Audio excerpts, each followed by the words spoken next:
1 મહિનો રોકાવ ને એમ જ આવી જાવ. હા હા હા. એ સાસુમાં કોને 1 મહિનો રોકાવા બોલાવ્યા તમે? હે કોને હોય? મારી દીકરીને બોલાવી રોકાવા. પણ 1 મહિનો સાસુમાં? શ્રાવણ મહિનો છે ને એટલે બોલાવી રોકાવા.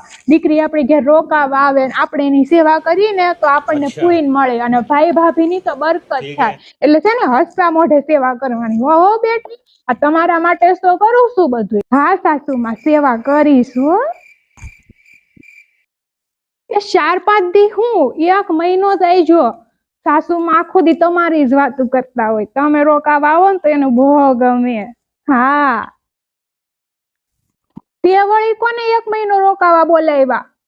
તમારા નણંદ ને સાસુમાં. તમે કીધું ને કે દીકરી રોકાવા આવે તો પૂન મળે, તો અમને એકને શું કામ, તમને પૂન મળવું જોઈએ ને. મારે તમારું ધ્યાન તો રાખવું પડે ને, એટલે બોલાવ્યા તમારા નણંદ ને સાસુમાં.